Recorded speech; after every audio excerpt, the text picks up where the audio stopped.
que é conhecido de todos, dispensa apresentações, é membro efetivo da nossa academia pernambucana, é membro da Academia Brasileira de Direito do Trabalho e também é, neste momento, membro da diretoria e do conselho da nossa academia. Por isso, eu pergunto se o professor Sérgio está aí a postos para assumir a coordenação deste bloco.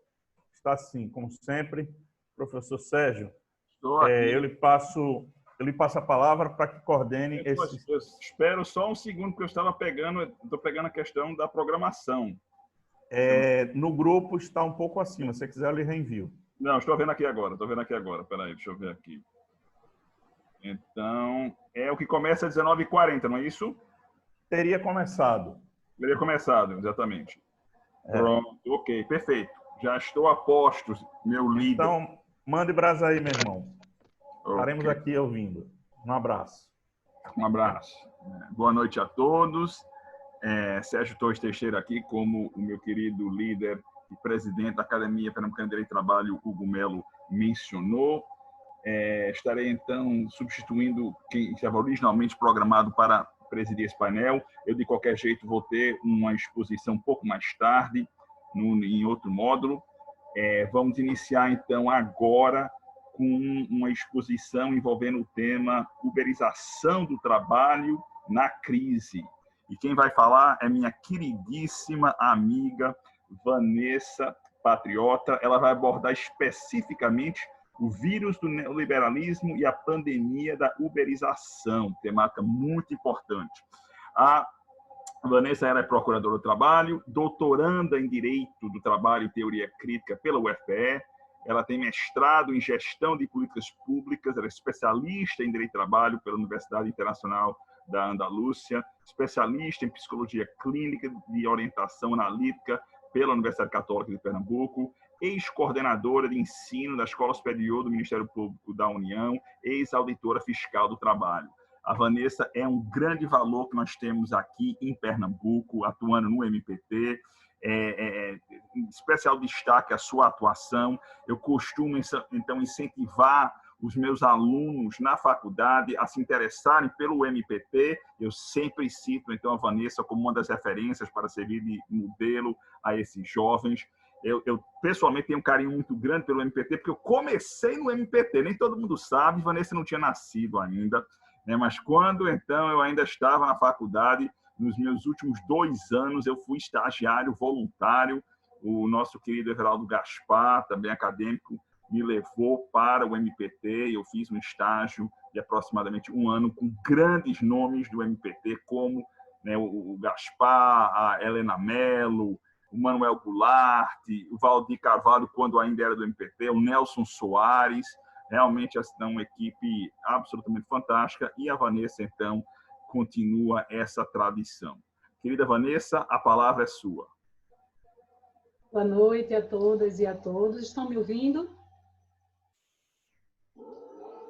Queria agradecer as palavras generosas, carinhosas de Sérgio.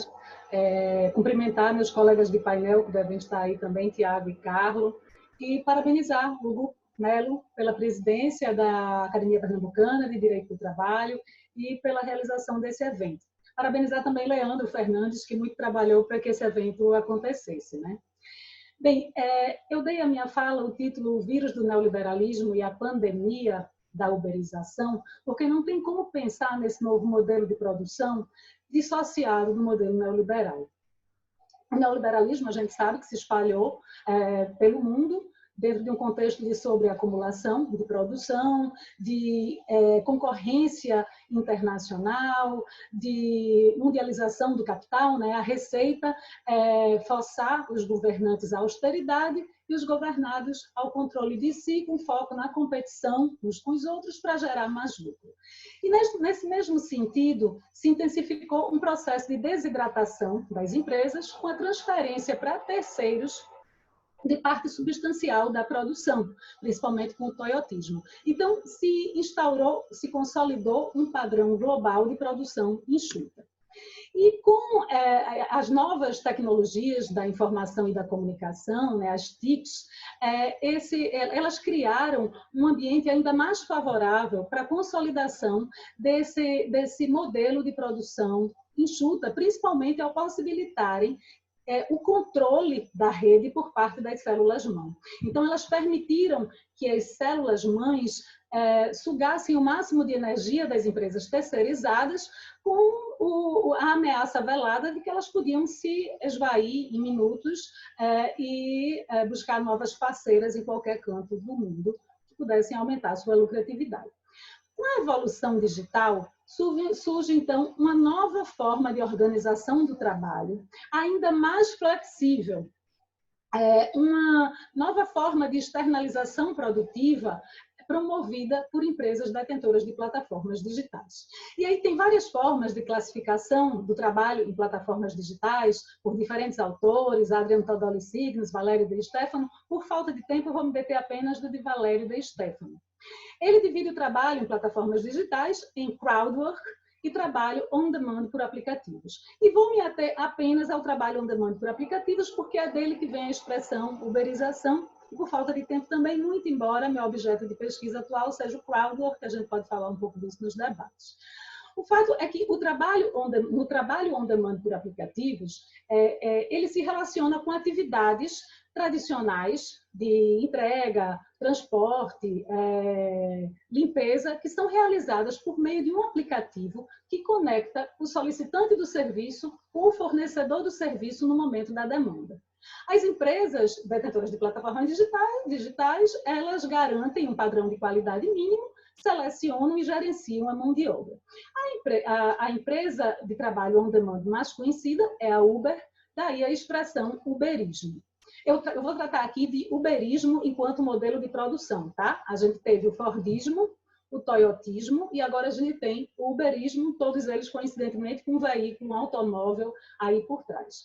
Nesse novo regime, é menos comum que se deem ordens diretas ao trabalhador. O que ocorre é que, a partir da programação, da estipulação de regras e comandos pré-ordenados, imutáveis por parte do programador da plataforma, ao trabalhador seja incumbida a tarefa de reagir em tempo real aos sinais que lhe sejam emitidos para a consecução dos objetivos assinalados. Então, o trabalhador ele tem que estar sempre disponível e mobilizado para a realização desses objetivos. E isso é feito por programação algorítmica, né? O algoritmo, pessoal, como dizia o Val Harari, é um conjunto metódico de passos que são utilizados na realização de cálculos, na resolução de problemas, na tomada de decisões. Não se trata de um cálculo específico, mas de um método empregado quando se fazem cálculos. Ele usa a metáfora de uma receita culinária para explicar o conceito de algoritmo. Então, eu vou fazer um risoto, eu posso alterar um ou outro ingrediente e o sabor vai mudar um pouco. Mas se eu mantiver aquele mesmo procedimento de colocando aos pouquinhos o molho, no final eu vou ter um risoto. Esse passo a passo é o algoritmo. Essas empresas detentoras de plataformas digitais, elas dizem que os trabalhadores eles têm autonomia para a realização dos serviços. No entanto, elas estabelecem todo esse passo a passo. A liberdade, portanto, ela é impedida pela existência da programação. A ausência de comandos pessoais, diretos, frequentes por parte do empregador do preposto, causa a impressão de que o trabalhador goza de plena autonomia, quando na realidade a autonomia foi mitigada pela simples existência da programação. Então, o algoritmo é o chefe. Tá? Eu vou pegar a Uber como exemplo para a gente entender melhor como é que funciona.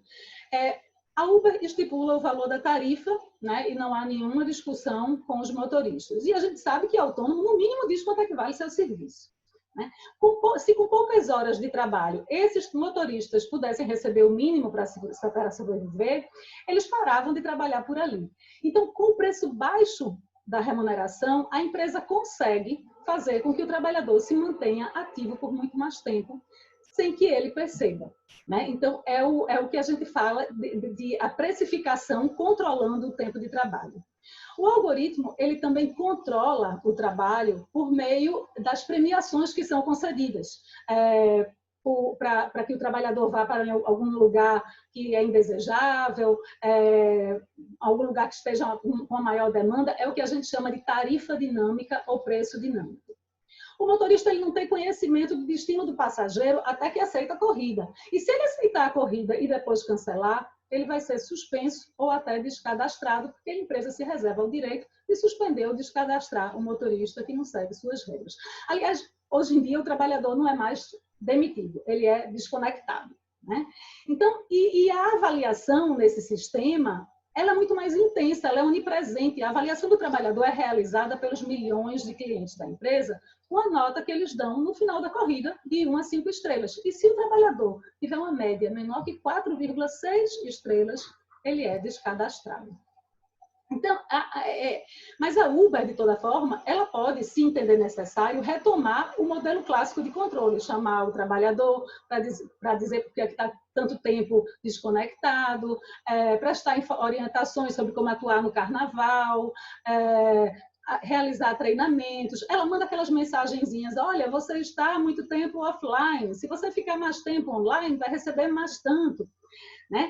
E ela, inclusive, por meio de centenas de cientistas sociais e cientistas de dados, ela empregou técnicas de videogame e recompensas para aprender o trabalhador e manter ele ativo por mais tempo. Essas técnicas, elas partem do pressuposto de que as pessoas estabelecem metas remuneratórias e, assim, a empresa envia mensagens para o trabalhador dizendo que as metas estão próximas a serem alcançadas. Então, ele criou um algoritmo que carrega automaticamente uma próxima tarifa, uma próxima oportunidade, enquanto a corrida ainda está sendo realizada, uma corrida anterior está sendo realizada. Então, tudo isso acontece sem nenhum cheiro de coerção. E a empresa, como disse Luciana ontem, ela diz que não é uma empresa de transporte, é uma empresa de tecnologia. Vejam, se ela fosse uma empresa de tecnologia, ela não estipularia um preço pelo serviço de transporte. Ela não definiria um método de avaliação pelo transporte realizado. Ela não contrataria seguro de acidente pessoal para os passageiros. Ela simplesmente colocaria os interessados, a plataforma à disposição dos interessados, e cobraria uma tarifa pelo uso. E, inclusive, a Uber, ela surgiu como Uber Cab, táxi em inglês. Mas, por orientação das autoridades de trânsito da Califórnia, ela tirou o cab, porque, como táxi, ela teria que seguir umas normas de trânsito. O fato é que a gente vive no mundo da pós-verdade. O que mais importa não é a realidade dos fatos, mas o impacto que eles causam, a emoção que eles causam, né? Empregado não é empregado, é colaborador, motorista da Uber é microempresário e por aí vai. E esse trabalho on-demand por aplicativo não se limita mais ao setor de transporte. A gente tem a iFood na entrega de refeição, a gente tem a Log na entrega de objetos, a gente tem a Parafuso na realização de limpeza em residências, a Dog Hero para passeio com cães, a gente tem a Make You, que fornece serviço de cabeleireiro, manicure, a gente tem de um tudo, até aplicativo para contratar goleiro de futebol. Você organiza uma pelada e ninguém quer ser goleiro, você vai lá em goleiro de aluguel e contrata o goleirão do seu time. Então, são os tradicionais serviços de limpeza, entrega, transporte, manicure, cuidador de idoso, babá, que são realizados no mundo real, não é no mundo virtual, e sob o mesmo poder diretivo das empresas, que definem a remuneração, estabelecem os procedimentos operacionais, realizam treinamentos, aplicam punições e rescindem unilateralmente o contrato de trabalho sem justa causa, quando quiserem. O que a gente tem de diferente é apenas um aplicativo, por meio do qual pode ser solicitado o serviço, o que antes era feito pessoalmente ou por telefone. A ordem não é mais emitida pessoalmente, é emitida pelo mesmo aplicativo, a ordem de serviço, e os trabalhadores não esperam mais a ordem dentro de um estabelecimento, mas eles esperam dentro de uma área geográfica delimitada pela empresa. Gente, o gerente do banco não deixou de ser empregado do banco quando passou a receber ordens por meio de um sistema informatizado. E como lembra Vitor Filgueiras, o controle de trabalho nunca foi tão fácil, está tudo na plataforma. A data de cadastramento, a hora que se conectou, a hora que desconectou, a rota, o tempo, tudo. O preço, o valor que recebeu, tudo lá. né? Mas é tudo como se fosse algo diferente, é uma criação nova, algo que não existe, e querem convencer a gente de algo que não é, né? Terra plana, peixe inteligente, Jesus na goiabeira, Amazônia não pega fogo, nazismo de esquerda, e microempreendedor de aplicativo, que é o que a gente tem hoje, microempresário do aplicativo. Portanto, disfarçando as evidências, né, as empresas de trabalho on demand por aplicativo, elas costumam negar o vínculo de emprego, apesar da nítida presença dos seus pressupostos. Trabalho por pessoa física, oneroso, não eventual, a regra não é o bico. A gente vê, hoje as pesquisas mostram que esses trabalhadores trabalham 12, 13, 14 horas por dia. Pessoalidade, o trabalhador não pode se fazer substituir por outro trabalhador, mesmo que cadastrado no aplicativo. E com subordinação cibernética, aqui ocorre por meio da programação algorítmica e até mesmo da subordinação direta, clássica. Tá? E é importante lembrar que o parágrafo único do artigo 6º da CLT reconhece, acolhe a subordinação cibernética. Né? O que é que ele diz? Os meios telemáticos e informatizados de comando, controle e supervisão se equiparam para fins de subordinação jurídica aos meios pessoais e diretos de comando, controle e supervisão do trabalho alheio. Portanto, a gente não precisa de alteração legislativa, só precisa do básico, aplicar a CLT e reconhecer o vínculo de emprego. E é importante dizer que a uberização, né, a precarização desse modelo de produção do uberismo, ela não é condição necessária para que se mantenha esse modelo de produção. Não é necessário a precarização para que se possa, através de um aplicativo, contactar solicitante com fornecedor de serviço no momento da demanda. Tá? O fato é que a subtração dos direitos do vínculo de emprego leva a uma negação da dignidade do trabalhador. Né? E, premido pelo temor do desemprego, o trabalhador acaba aceitando condições subhumanas de trabalho, que eu acho que o Tiago vai falar sobre isso depois. As condições de trabalho dos entregadores, por exemplo, são lastimáveis. Eles aguardam o chamado em praças, em calçadas, muitos dormem nas ruas, poucas horas de sono. Se arriscam no trânsito fazendo ultrapassagem perigosa para conseguir bater uma meta de entrega. Não tem férias, não tem repouso semanal, tem uma carga elevada de estresse, né? Mas, como diz o ditado, nada é tão ruim que não possa piorar. Né? E aí vem esse vírus violento que se espalha pelo mundo, o novo coronavírus, e com ele a orientação de quarentena e isolamento. Né? Os governantes que têm um pouco mais de juízo começaram a conclamar a população a ficar em casa. Só que nem todo mundo pode ficar em casa, seja porque da área de saúde, seja porque não tinha condições de se manter sem trabalhar, como é o caso dos entregadores por aplicativo. Ainda no início da pandemia, algumas matérias jornalísticas davam conta de que tinha havido um aumento expressivo na solicitação, na demanda desse tipo de serviço, né, de entrega. E assim o trabalhador ele sai à rua, pisa no acelerador para conseguir sobreviver e se arrisca mais. Dados do Infociga, minha gente, que é um sistema do estado de São Paulo que mapeia os acidentes de trânsito, mostram que nos meses de março e abril desse ano houve um aumento de mais de 47% do número de mortes no trânsito de motociclistas na cidade de São Paulo.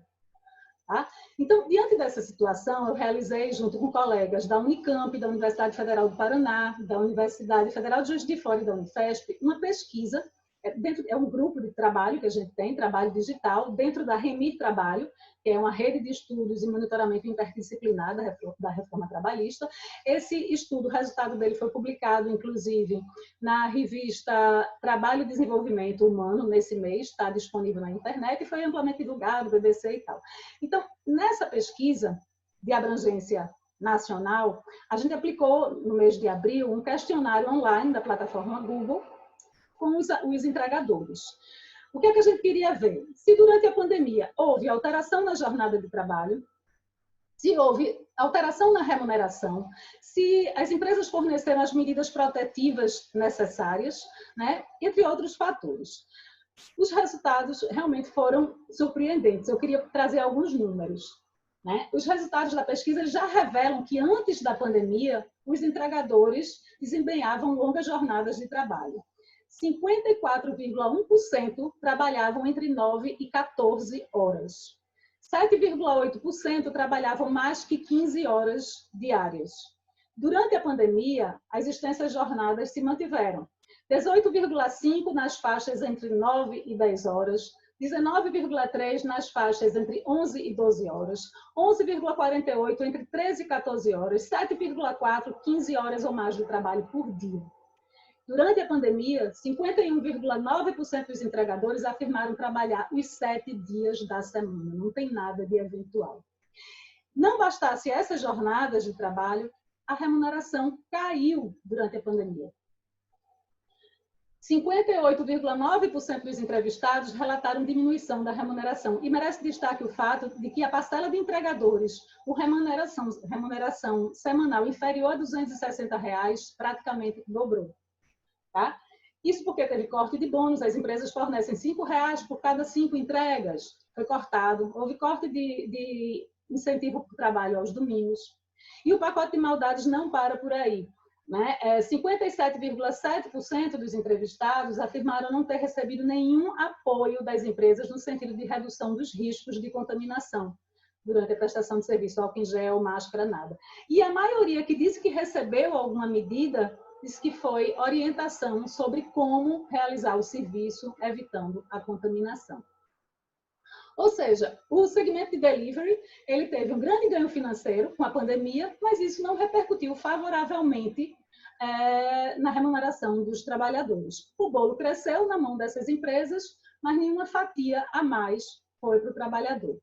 Então, para encerrar, eu queria dizer que, como ensinou Marx, a acumulação capitalista, ela cria uma população trabalhadora excedente, supérflua, um exército de reserva disponível, e esses trabalhadores que estão ali sempre disponíveis a serem explorados ou superexplorados, eles empurram a massa salarial para baixo.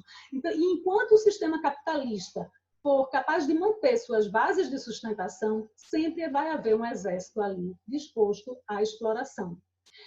Giovanni Alves, por meio do conceito de sociometabolismo da barbárie, ele mostra as contradições do capitalismo. Né? A produção em rede, mas numa sociedade dissocializada pela precarização do trabalho. A racionalização intraempresa, com a busca por evitar o desperdício, e uma sociedade irracional do consumo exacerbado. O emprego de técnicas de engajamento estimulado do trabalho vivo, ao mesmo tempo em que torna descartável o trabalhador. E com o trabalho on demand por aplicativo, essas contradições se tornaram ainda mais evidentes, tomaram ainda mais corpo. Né? As empresas detentoras de plataformas digitais, elas conectam empresa, trabalhador, consumidor, mas desconectam a classe operária entre si, fragilizam a representação sindical. Elas chegam com tudo no mercado, oferecendo serviço a trabalhadores que já não tinham esperança de ter mais um emprego, mas descartam esse trabalhador com descadastramento a seu bel prazer. Elas estabelecem bônus atrativos para manter esses trabalhadores ativos, mas cortam esses bônus quando tem um maior lucro. Então, minha gente, a novidade do game, do sistema inteligente, da nova tecnologia, ela se contrapõe às velhas práticas desumanas que precisam mais do que nunca ser combatidas. Então, precisamos, na nossa prática diária, buscar a garantia dos direitos trabalhistas, o vínculo de emprego, inclusive, sem perder de vista, claro, que a emancipação social ela pressupõe a superação do neoliberalismo, a superação do modelo capitalista. É isso. Obrigada. Excelente, excelente exposição, Vanessa, como era de se esperar, muito bom. É muito importante ter essa perspectiva envolvendo esta verdadeira questão social, ainda mais diante dos problemas que nós estamos enfrentando em face à pandemia. Muito bem. Se nós tivermos tempo, então, ao final, nós vamos, então, permitir o debate, porque nós temos que correr agora, nós já estamos atrasados. Eu recebi essa chamada do nosso chefe, o presidente da academia, e eu vou, então, agradecendo a Vanessa, dar continuidade imediato O próximo a falar, então, será o Tiago Cavalcante, vai abordar o tema pandemia, crise e uberização, o limiar entre a precarização e a escravidão. O Tiago é procurador do trabalho e é doutor em direito. Tiago, seja muito bem-vindo, a palavra é sua. Bom, obrigado, Sérgio. Espero que estejam todos me escutando. Boa noite a todos e a todas. Antes de mais nada, eu queria fazer um agradecimento aqui especialíssimo a todos os meus companheiras e companheiros de Academia Pernambucana de Direito do Trabalho. Fiquei muito feliz, muito lisonjeado pela lembrança, pela indicação do meu nome, pela acolhida do meu nome na academia. É uma honra para mim participar e integrar a academia junto de pessoas que eu admiro. Queria fazer um cumprimento também especial ao Leandro Fernandes por ter organizado e divulgado o evento de uma forma impecável. Um beijo especial eu mando aqui para os meus amigos de painel, a minha amiga Vanessa Patriota, meu amigo Carlos Cosentino. É sempre bom ouvi-los e conversar, poder debater um pouco com eles aqui. Bom, pessoal, eu vou conversar com vocês aqui sobre o limiar entre a precarização e a escravidão. Na verdade, eu quero fazer uma grande reflexão sobre onde o trabalhador atualmente, o trabalhador brasileiro, ele se situa atualmente. Será que a gente pode chamá-lo de um trabalhador precarizado? Ou será que a gente já pode chamá-lo de um trabalhador escravizado?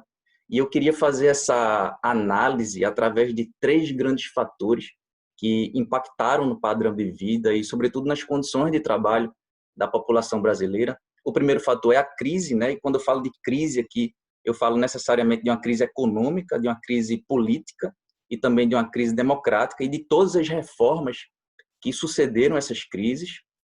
O segundo fator é a uberização das relações de trabalho, que já foi aí muito bem examinada pela minha colega Vanessa. E o terceiro fator é exatamente a pandemia, né, do coronavírus, que veio para agravar ainda mais as condições de vida e de trabalho dos brasileiros. Bom, vamos começar e a gente começa no ano de 2012. Por que em 2012? Porque em 2012 esses fatores ainda não estavam presentes de uma forma muito intensa aqui no Brasil.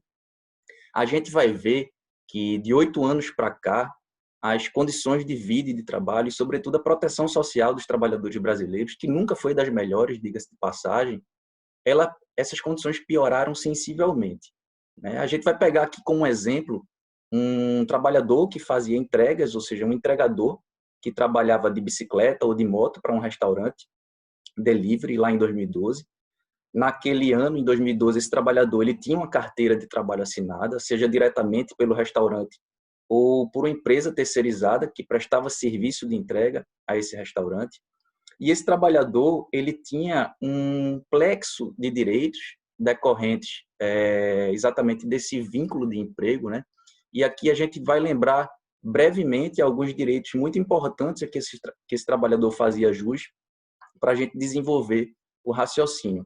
Inicialmente, esse trabalhador tinha direito a uma jornada de trabalho, né, uma jornada de 8 horas diárias e 44 semanais, de modo que qualquer excesso de trabalho extraordinário demandaria o pagamento com adicional ou apenas uma compensação em outro dia da semana.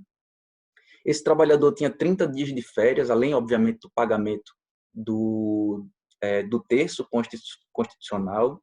Esse trabalhador tinha direito a 30 dias de férias, como eu falei, mas tinha também descanso semanal remunerado, preferencialmente aos domingos. Ele tinha também direito aos feriados, tinha direito ao 13º salário, tinha direito à previdência social e, o mais importante, ele tinha direito à proteção em face de acidentes e doenças, né? Ou seja, se o trabalhador ele se acidentasse, ele receberia um auxílio durante esse período de afastamento, né? E, por fim, no plano coletivo, o trabalhador ele também tinha direito à sindicalização a um sindicato economicamente sustentável, né, mediante aí a taxação via imposto sindical, e tinha direito também a todos os direitos decorrentes da negociação coletiva, né, ou das convenções coletivas de trabalho celebradas entre sindicatos ou dos acordos coletivos de trabalho firmados entre sindicato profissional e empresa. Muito bem, obviamente, as condições de trabalho, e eu quero insistir nisso aqui com vocês, como o Ariston já falou, a perda de direitos ela é muito anterior a 2017. as condições de trabalho dos trabalhadores brasileiros, elas de fato nunca foram das melhores, né? A flexibilidade, até mesmo a insuficiência de direitos, sempre foram características marcantes da legislação brasileira, e exemplos disso são a alta rotatividade da mão de obra, decorrente aí da inexistência de uma garantia de emprego efetiva, a situação dos próprios trabalhadores domésticos, que até pouco tempo atrás não tinham sequer direitos fundamentais como jornada e FGTS reconhecidos, uma legislação altamente restritiva ao direito de greve, e tudo isso termina tornando muito evidente que a situação dos trabalhadores brasileiros, de fato, nunca foi das melhores. Mas apesar dessa condição incômoda, apesar dessa condição até certo ponto desconfortável, as coisas começam a piorar sensivelmente a partir de 2012, né? Sobreveio uma crise econômica.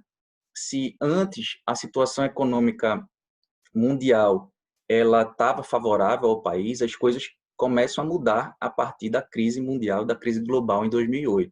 A China diminui a compra de matérias-primas, o preço das commodities vai lá para baixo. Como nós sabemos, nós somos exportadores de commodities e até um certo ponto nós somos dependentes dessa exportação.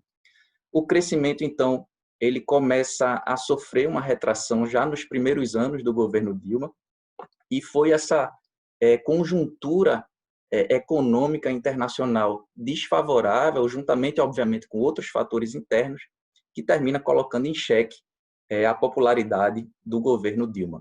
E aí vieram as manifestações de 2013, vieram as eleições acirradas em 2014, vieram denúncias de corrupção fomentadas, sobretudo, pela Operação Lava Jato. Vem com isso um crescimento de um sentimento antipetista que termina tomando conta de boa parte da população, e com tudo isso a base parlamentar do governo Dilma ela evapora. A gente chega então a uma crise política.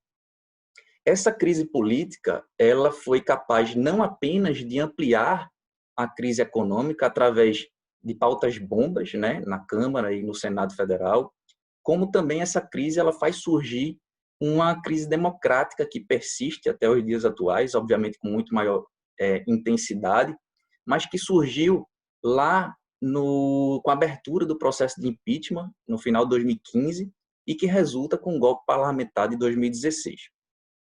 E é a partir exatamente do golpe parlamentar, em 2016, quando se consolida uma onda conservadora, quando se consolida, na verdade, uma virada à direita no cenário político do país, foi exatamente essa escalada da direita ao poder que implementa, que coloca na agenda política do país um receituário neoliberal muito intenso, que o Ricardo Antunes chama de neoliberalismo primitivo.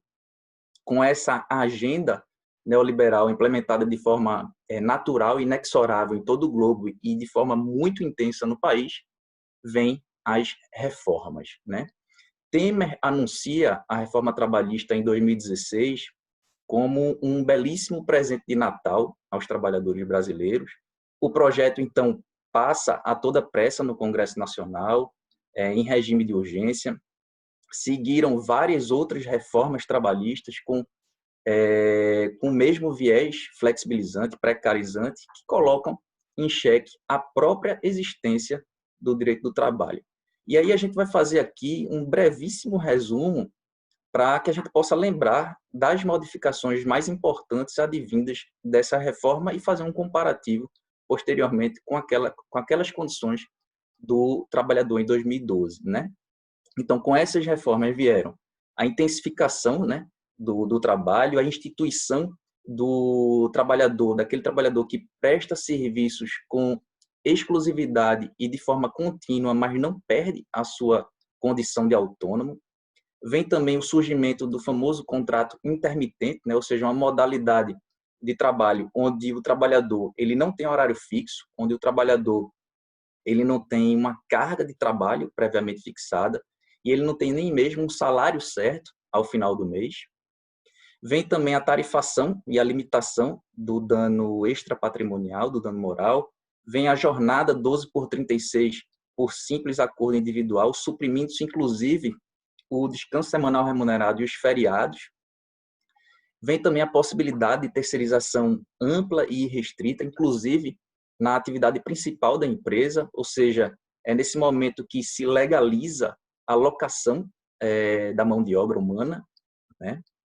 Vem a prevalência do negociado sobre o legislado, vem o incentivo ao PDV, ao plano de demissão voluntária, fomentando aí a rotatividade de mão de obra que já é bastante elevada no nosso país. E, finalmente, ainda no plano coletivo, vem a extinção da contribuição sindical compulsória, que fragiliza aí sensivelmente as entidades sindicais representativas da classe trabalhadora. Meus amigos, tudo isso termina sendo capaz de reduzir sensivelmente o nível de proteção dos trabalhadores brasileiros. Aquele nosso amigo, trabalhador lá do restaurante 2012, que tinha aquele plexo de direitos em 2012, em 2017 ele passa a ver a sua situação no trabalho ficar sensivelmente fragilizada. O empregador ele passa a ter alguns instrumentos jurídicos robustos para tornar aquele entregador um trabalhador autônomo ou até mesmo um trabalhador intermitente, o que certamente prejudica sensivelmente o padrão de vida e as condições de trabalho daquele trabalhador. Muito bem, mas em paralelo a todas essas mudanças, essas crises e mudanças na legislação trabalhista, ocorreu um fenômeno que veio para desmoronar, para colapsar as bases do direito do trabalho, que foi a denominada uberização das relações de trabalho. Eu não quero aqui ser, de um certo modo, redundante, até porque a Vanessa já trouxe muitas informações sobre esse fenômeno da uberização com muita propriedade, mas eu preciso apenas fazer um comparativo entre as condições de vida e trabalho daquele entregador de 2012 com o entregador a partir do ano de 2017. Primeira coisa, aquele trabalhador lá em 2012, que tinha direito à jornada de trabalho, passou a não ter. Ele passou a ganhar por entrega uma remuneração bastante reduzida, e isso fez com que ele passasse a trabalhar incessantemente. Qualquer estudo sério, como a própria Vanessa falou, mostra que esses entregadores eles trabalham em média aí 12 a 14 horas por dia. Aquele trabalhador de 2012 que tinha direito a férias, a terço constitucional, 13º salário, descanso semanal remunerado, ele passa a trabalhar todos os dias da semana para que lhe sobre alguma coisa ao final do mês. Aquele trabalhador que recebia a sua bicicleta ou a sua moto da empresa, ele passa a usar o seu próprio veículo para trabalhar, né, ou alugar esse veículo, ou pegar emprestado esse veículo, ou até mesmo comprar financiado em parcelas aí a perder de vista. Aquele trabalhador que tinha direito à previdência social e à proteção em face de acidentes e doenças, ele passa a ficar totalmente desamparado. Aquele trabalhador que tinha direito à sindicalização e à negociação coletiva e a todos os direitos da corrente da negociação coletiva, ele passa a ficar sem esses direitos. Então, observem, meus amigos, o nível de precarização do trabalhador brasileiro e agora imaginem que isso piora sensivelmente com a pandemia. O trabalhador já precarizado, já desprotegido, que se ficasse doente, repito, ele fica sem o direito, sem a sua remuneração, sem o seu salário, agora ele exerce suas atividades no ambiente contaminado, ele exerce suas atividades com risco de adoecer pelo novo coronavírus. E esse trabalhador, ele não tem nenhum apoio das empresas para as quais ele presta serviço. Muito pelo contrário, as empresas não fornecem máscaras, não fornecem álcool gel, elas viram novos trabalhadores dispostos a fazer esse tipo de serviço, decorrente do aumento, obviamente, do desemprego. E, com isso, elas retiraram alguns benefícios, alguns incentivos dos entregadores. Então, a remuneração pela entrega, ela diminui, os entregadores passam a trabalhar cada vez mais para ganhar cada vez menos. E tudo isso arriscando a própria vida, quando a recomendação das autoridades mundiais de saúde é exatamente para ficar em casa.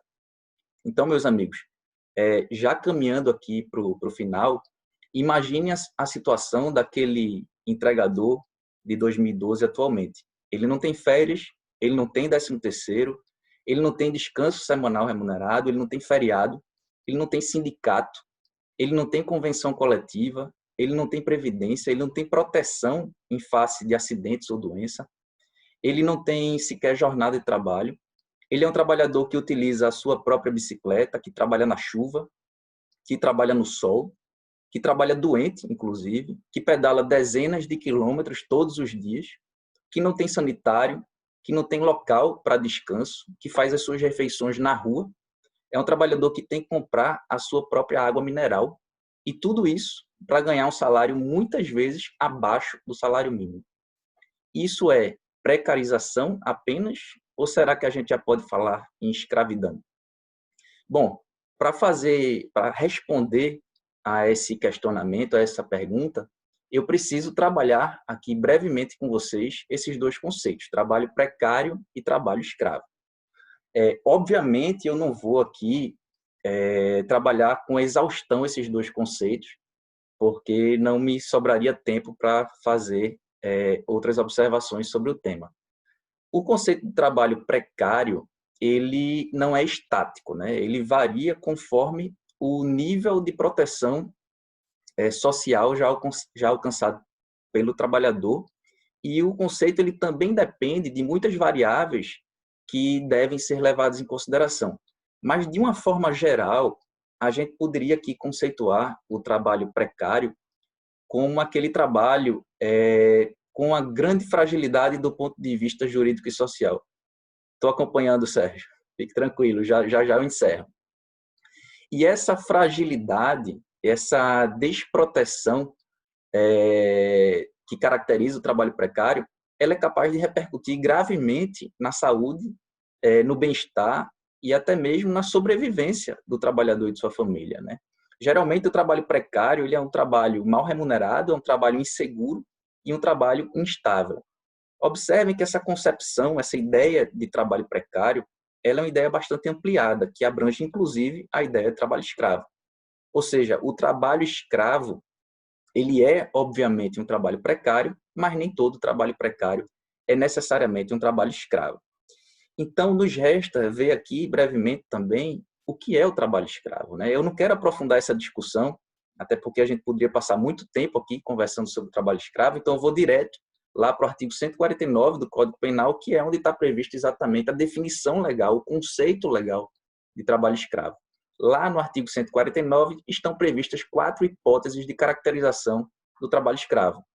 O trabalho forçado, a servidão por dívidas, as jornadas exaustivas e as condições degradantes de trabalho. A gente vai falar só dessas duas últimas, as condições degradantes e as jornadas exaustivas. Bom, quando a lei fala em jornadas exaustivas, a lei não quer dizer necessariamente jornada prolongada. Na verdade, a jornada exaustiva ela é muito mais do que uma jornada prolongada.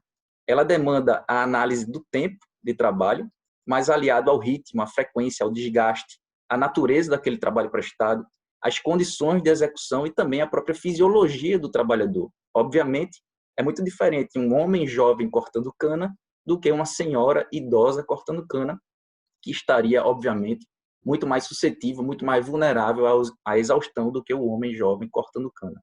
Então, é muito mais improvável, para não dizer impossível, caracterizar uma jornada exaustiva de um advogado que realiza suas atividades dentro de um ambiente refrigerado, com certo conforto, ainda que em jornada prolongada, e é muito mais fácil, obviamente, caracterizar a jornada exaustiva de um cortador de cana, que trabalha em condições penosas, a céu aberto, que realiza milhares de movimentos repetitivos, com indumentárias pesadas, carregando toneladas de cana-de-açúcar diariamente. A jornada exaustiva, isso é o ponto mais importante que a gente precisa falar aqui, na verdade, ela deve ser definida, na verdade, como aquela jornada que de tão intensa, mas tão intensa, ela impede a recomposição das energias de trabalho até o dia seguinte, e isso vai minando o trabalhador, isso vai fatigando o trabalhador a ponto de inclusive, poder levá-lo ao adoecimento ou até mesmo à morte. E, para fechar, as condições degradantes de trabalho são aquelas condições que violam a dignidade do trabalhador. É quando o trabalhador ele não é tratado como ser humano, mas como um bicho, como um animal de tração na produção de riquezas econômicas. É a falta de banheiro, é a falta de água potável para consumo, é a falta de local para repouso, é o padrão alimentar negativo. E tudo isso junto é capaz de violar a própria condição de homem, a própria condição de pessoa, a própria condição de ser humano daquele trabalhador.